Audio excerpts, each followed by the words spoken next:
बिस्मिल्लाहिर्रहमानिर्रहीम। नाज़रीन किराम, मैं हूं आपका मेज़बान सैयद अली अबरार। आप देख रहे हैं K21 न्यूज़ पे खुसूसी नशरियात, लाइव नशरियात बाखबर पाकिस्तान। बाखबर पाकिस्तान का ये खासा रहा है कि हम तमाम ही मौज़ूआत पे बात करते हैं। अभी इलेक्शन गुज़र के गए हैं, हुकूमत अभी तक बन नहीं पा रही। दुआ है परवरदिगार से कि बन जाए, ऊँट किसी करवट बैठ जाए और हमें ऐसा हुक्मरान मिले जो पाकिस्तान की बात करे, जो आवाम की बात करे, जो गुर्बत का ख़ात्मा करे, जो परेशानियों से पाकिस्तान को निकाले। क्योंकि इस वक्त हमें यकजा होना है, हमें बंद मुट्ठी होना है, हमें एक होना है। जब हम एक हो जाएंगे तो यकीन कीजिए परवरदिगार की रहमतें नाजिल होंगी। वो कहते हैं ना कि हुक्मरान अच्छा हो तो आवाम का ख्याल किया करता है और आवाम को भी अच्छा रहना है कि हुक्मरान अच्छा मिले।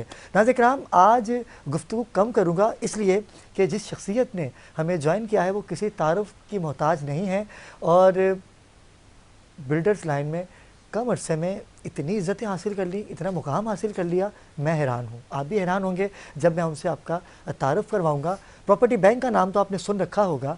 प्रॉपर्टी बैंक के CEO हैं जो कि आज अपनी मिसिस के साथ हमारे दरमियान मौजूद हैं। सबसे पहले तो उनकी मिसिस के साथ मैं आपको तारुफ़ करवा दूँ। सैयद मोहम्मद मिसिस रेहान। अस्सलाम वालेकुम भाभी, कैसी हैं आप? ठीक हैं? कैसे मिजाज हैं आपके? ठीक है। इनके साथ ही हमें ज्वाइन किया है CEO हैं, खूबसूरत लबो लहजे के मालिक हैं, नौजवान हैं, यूथ को बड़े करीब से देखते हैं और गुर्बत का सफ़र तय करते करते बुलंदियां हासिल की, आज एक नाम, एक मुकाम हासिल किया। सैयद मोहम्मद रेहान। अस्सलाम वालेकुम रेहान भाई। वालेकुम अस्सलाम। रेहान भाई, कैसे मिजाज हैं आपके? अल्हम्दुलिल्लाह। मैं वैसे तो लेडीज़ फर्स्ट होता है, लेकिन मैं चाहूँगा कि आपसे ही गुफ्तगू का आगाज़ करें क्योंकि उनको थोड़ी सी हिम्मत मिल जाएगी। क्योंकि शोहर अच्छी बातें करता है तो बेगम को एक हिम्मत मिलती है। लेकिन माशाल्लाह से भाभी खुद एक फ़ैशन डिज़ाइनर हैं और किसी तारुफ की मोहताज नहीं है। रेहान भाई, आप देख रहे हैं, मुल्की हालात देख रहे हैं, पाकिस्तान के हालात देख रहे हैं कि हमें तलाश है वज़ीर आज़म की। वो तलाश कैसे ख़त्म होगी और आप क्या कहना चाहेंगे? एक आवाम को कोई अच्छा मैसेज देना चाहें, हुक्मरानों को मैसेज देना चाहें, फिर गुफ्तगू का आपसे आगाज़ करें। नहमदु व नसल्ली अला रसूलिल करीम, अम्मा बाद, फ़ाऊज़ु बिल्लाहि मिनश शैतानिर रजीम, बिस्मिल्लाहिर रहमानिर रहीम। रब्बि इश्रह ली सदरी व यस्सिर ली अमरी वहलुल उक़दतम मिन लिसानी यफ़क़हू क़ौली। ऐ मेरे रब, मेरा सीना खोल दे और मेरे लिए काम आसान बना दे और मेरी ज़बान की गिरह खोल दे ताकि वो मेरी बात समझें। इब्रार भाई, आपको, आपकी पूरी टीम को और आपके नाज़रीन को प्रॉपर्टी बैंक की तरफ से, मेरे और मेरी मिसेस की तरफ से अस्सलाम वालेकुम। वालेकुम। बहुत शुक्रिया, आपने वंस अगेन हमें इनवाइट किया। और मैं आपको बात बताता चलूँ कि आपको और आपके तवज्जुह से नाज़रीन इकराम को, कि जब मैं छोटा था तो मैं सोचता था कि तमाम जो गरीब लोग हैं उनके लिए कुछ करूं, जहाँ से गुज़रता था कि इनके लिए खाना करूं, इनके लिए मकान नहीं, इनके लिए घर करूं, और फिर जब मैं सक्सेस होऊंगा तो इनके लिए हज पर भेजूंगा, उम्रे पर भेजूंगा। ये मेरी नीयत थी। जब अल्लाह पाक ने इस काबिल किया तो देखें, क़ाल रसूलुल्लाह सल्लल्लाहु अलैहि वसल्लम, नबी पाक सल्लल्लाहु अलैहि वसल्लम का इरशाद है, इरशाद नबवी है कि इन्नमल अमालु बिन्नियत, आपके अमल का दारोमदार नीयत पर है। आपकी नीयत साफ़ हो, आपके दिल साफ़ हो, आपके करने की एक जुस्तजू हो, तो रब्बुल आलमीन भी आपके लिए आसानी पैदा करना शुरू कर देता है।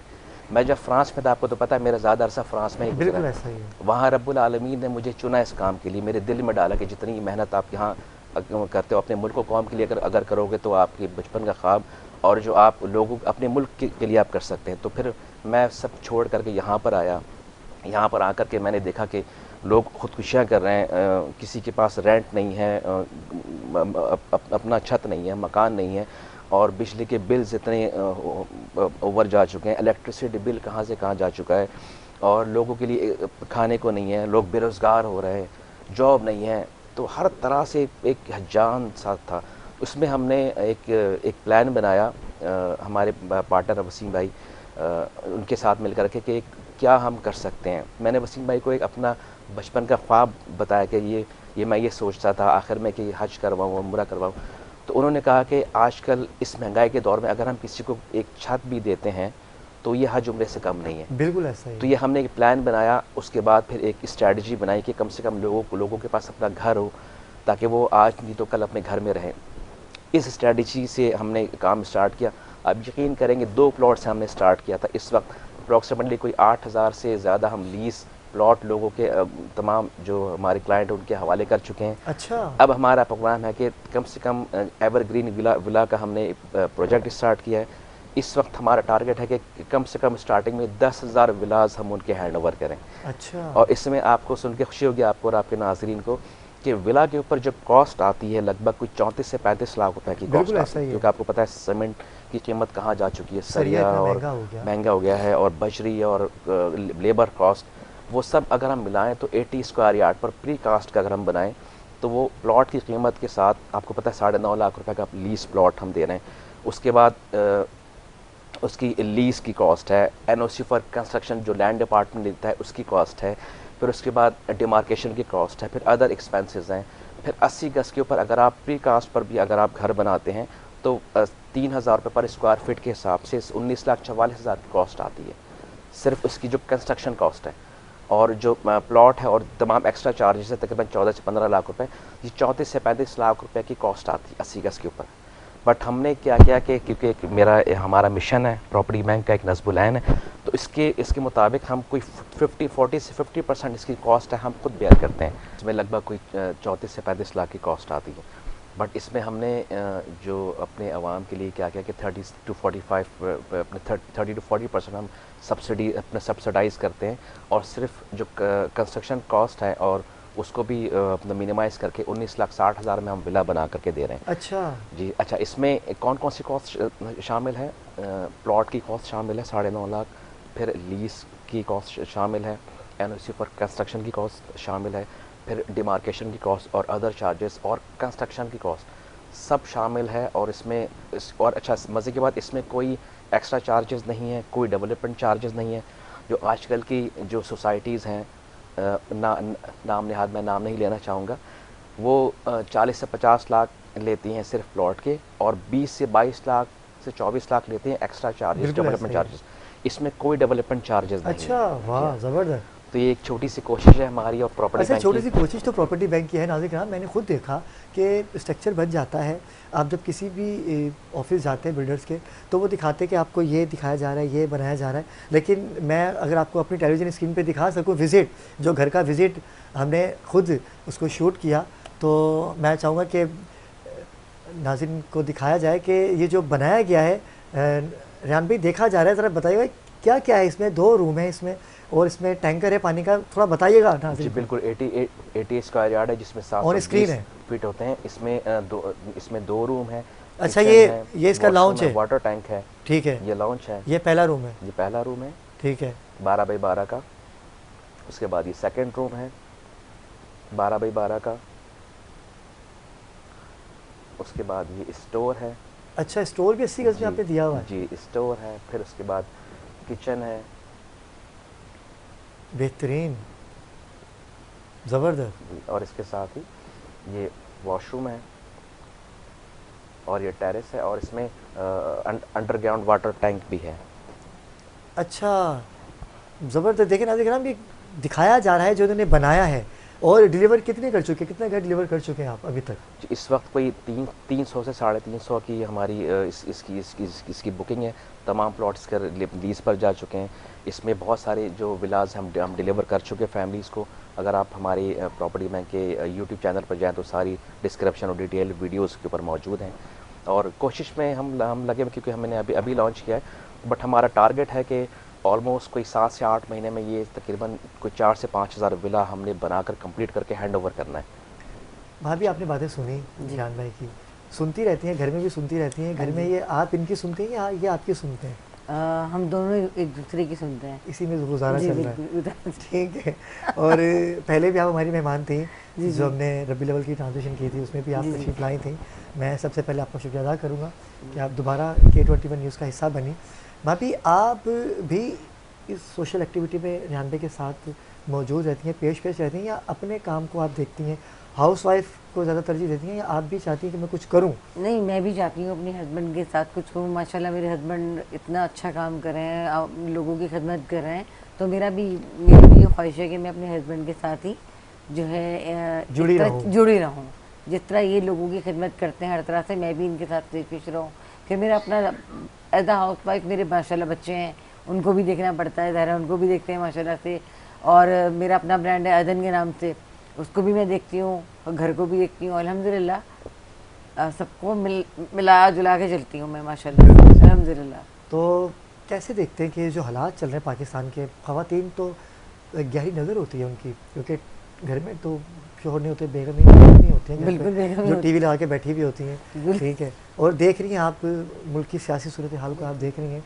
आप क्या समझते हैं कि कौन सा वज़ीर आज़म आना चाहिए जो पाकिस्तान के लिए बेहतरी लेके आए? मैं तो ये कहती हूँ कि हमारे वो वज़ीर आज़म बन गया है जो हमारे अवाम की खिदमत करे। बिल्कुल ये जो बातें सब करते हैं बड़ी बड़ी, मगर अमल कोई नहीं करता। बिल्कुल ऐसा जो है। आप हालात देख रहे हैं, महंगाई जो जा रही है, इसमें मैं चाहती हूँ वो वज़ीर आज़म बन गया है जो वाकई हमारे लिए पुरखुलूस हो बिल्कुल। और जो हमारे लिए कुछ करे। ये तो नहीं कि हम लोग, क्या हालात हैं आपके सामने, मुल्क के क्या हालात हैं, लोग बेचारे परेशान हाल हैं, टेंशन इतनी क्रिएट हुई है, बस वो आए वज़ीर आज़म बनकर जो हमारे लिए अच्छा साबित हो। चले वो तो आ ही जाएंगे इंशाल्लाह, आ ही कुछ ही दिनों में नाज़रीन देखेंगे। इंशाल्लाह। घर जो दे रहे हैं आप लोग 19,60,000 का, इतनी कम कॉस्ट है इसकी कि अगर हम कैलकुलेट भी करें तो इतने का नहीं बनता। हमने देखा भी और हमने देखा भी नाज़रीन कराम कि जो इन्होंने वादा किया उसे पूरा किया और पूरा कर रहे हैं आप, अल्हम्दुलिल्लाह ठीक है? अल्हम्दुलिल्लाह। और आप समझते हैं कि अभी भी कुछ पैसे कम होने चाहिए? मेरे ख्याल से तो कम हो नहीं सकते, बढ़ सकते, क्योंकि आजकल 80 गज़ का घर 80-90 लाख का मिलता है बिल्कुल अमूमन। बेशक। अगर हम छोटे इलाके में औरंगी टाउन न्यू कराची में भी जाएँ तो वहाँ भी इतने का ही घर मिलता इतने है। का ही मिलेगा बिल्कुल। तो आपकी मुशावरत से इन्होंने इस चीज़ को देखा, ऐलान किया, आपसे पूछते हैं, मशवरा बिल्कुल लेते हैं बिल्कुल आपसे? बिल्कुल बिल्कुल आपस में हम दोनों मशवरा करते हैं। अल्हम्दुलिल्लाह अल्लाह का लाख लाख शुक्र है, हमारी बहुत अच्छी अंडरस्टैंडिंग है। हर चीज़ में हम लोग मशवरा करते हैं एक दूसरे के साथ। और आपके सामने आपने खुद देखा है कि किस तरह से लेके चल रहे हैं, तो ये तो आप खुद भी इस चीज़ का आप इल्म रखते हैं कि जो हालात हैं उसमें इतनी कम कॉस्ट में बनाना और देना, ये बहुत बड़ी बात है। बड़ी बात तो है। नाज़िर कराम, रेहान भाई की जानिब चलते हैं। रेहान भाई, अमूमन हमने देखा कि जब भी कोई नया नया बिल्डर्स नमूदार होता है, अगर उसकी कोई छोटी मोटी या बड़ी जगह भी होती है तो आप फ़ौरन लैंड ग्रैब पर अपना डेरा डाल देते हैं। तो ऐसी मुश्किलात का आपको भी सामना करना पड़ा? इब्रार भाई, इरशाद बारी ताला है कि इन्नमाल उसरा युसरा, हर मुश्किलात के बाद आसानी है। बिल्कुल। तो बिल्कुल मुश्किलात आई हैं। अब ये तो नहीं कि मुश्किलात से मैं डर के भाग जाऊं या मैं के राह फरार इख्तियार करूं या मैं भी मुल्क को छोड़ के चला जाऊं। No, not at all sir. मुश्किलात आई हैं आपकी ज़िंदगी में, ये आपकी ज़िंदगी का हिस्सा है, बट उसको किस तरह से फेस करना ये हमारे आपके ऊपर है। बिल्कुल ऐसा। हमें एक अल्लाह पाक ने एक कुरान पाक की सूरत और हमारे नबी पाक सल्लल्लाहु अलैहि वसल्लम की सूरत में एक मॉडल हमें दिया हुआ है। हम क्या करते हैं कि कुरान पाक को हम रखते ज़रूर है मगर ना पढ़ते हैं ना उसको समझते हैं। बिल्कुल ऐसा ही है। मेरी रिक्वेस्ट है तमाम नाजरीन से कि कुरान पाक को पढ़ें और तिलावत करें और समझें, उसको समझने के लिए भेजा गया है। जैसे मैंने आप आयत का जिक्र किया, मुश्किलात बिल्कुल आई हैं। बड़े बड़े लैंड ग्रैबर आए, लैंड माफिया, भत्ता माफिया, बहुत कुछ चीज़ों को मैंने फेस किया। बट मैं यहाँ पर थैंक्स करना चाहूँगा गवर्नमेंट ऑफ पाकिस्तान को। कौन कहता है कि गवर्नमेंट ऑफ पाकिस्तान या हमारे इदारे काम नहीं करते? बिल्कुल झूठ। आप लोग, मेरी रिक्वेस्ट है मीडिया से भी कि जो पाकिस्तान की पॉजिटिविटी है उसको भी आप पेश करें, दिखाएं। सिर्फ एक अपने नेगेटिव अपना पोर्शन आप दिखाते हैं। मैंने आप ही के चैनल पर दो रिक्वेस्ट की थी गवर्नमेंट से और अरबाब इख्तिदार से कि जो लैंड ग्रैबर, भत्ता माफिया और जो कब्ज़ा माफिया, उनके ख़िलाफ़ कार्रवाई की जाए। विद इन 15 डेज़ के अंदर उसके ख़िलाफ़ लैंड डिपार्टमेंट ने और लॉ इन्फोर्समेंट एजेंसीज ने उसके ऊपर अमल करते हुए फौरी एक लेटर इशू किया। मैं चाहूँगा कि हमारे नाज़रीन को लेटर दिखाया जा सके कि लेटर देखिए कि फ़ौरन K21 न्यूज़ के प्रोग्राम रब्बी लेवल की जो ट्रांसमिशन थी उसमें हमने बाकायदा ऐलान किया, तो इदारों ने K21 न्यूज़ की आवाज़ बने। बिल्कुल। और ये लेटर आप नाज़रीन आप देख रहे हैं, ये K21 न्यूज़ पे जब रेहान भाई आए थे तो उन्होंने ऐलान किया था, तो इदारों ने रेहान भाई की बात को सुना, K21 की आवाज़ बने और लेटर आप देख रहे हैं। जी रेहान भाई, ये बताइएगा इस लेटर के हवाले से। बिल्कुल फ़ौरी तौर पर इसके ऊपर एक्शन लिया गया और फिर एक लेटर जारी किया गया सुजानी टाउन पुलिस स्टेशन को। फिर वहाँ से तमाम लॉ इन्फोर्समेंट एजेंसीज, पुलिस और रेंजर्स ने मुश्तरका कार्रवाई करते हुए तमाम लैंड ग्रैबर्स और भत्ता माफिया के खिलाफ कार्रवाई की और सबको गिरफ्तार किया गया। इसके लिए मैं लॉ इन्फोर्समेंट एजेंसीज को अपना थैंक्स कहना चाहूँगा। और सेकंड ये मैंने अपील किया था अरबाब इक़्तिदार से कि जो अपना पाकिस्तान में जिस तरह KPK और पंजाब में जो तमाम अपना प्रॉपर्टी के जो रिकॉर्ड्स हैं कंप्यूटराइज हैं, उसी की तर्ज पर सिंध पर खुसूसन कराची में तमाम प्रॉपर्टी के रिकॉर्ड को कंप्यूटराइज़ किया जाए। और मनोहन उस पर अमल दरामद करते हुए मैं थैंक्स कहना चाहूँगा सिटिंग गवर्नर कामरान टुसीरी साहब को कि 1 फरवरी 2024 को उन्होंने एक बिल पास किया है जिसके मुताबिक तमाम कराची के रिकॉर्ड को कंप्यूटराइज़ कर दिया गया है। ना सिर्फ रिकॉर्ड को कंप्यूटराइज़ किया गया बल्कि तमाम लीज़ के प्रोसेस को और तमाम जो चीज़ें उसको कंप्यूटराइज़ कर दिया गया। रेहान भाई हमारे साथ मौजूद हैं, प्रॉपर्टी बैंक के आप CEO हैं, लेकिन वक्त हुआ चाहता है एक मुख्तसर से वक्फे का, हमारे साथ रहिएगा।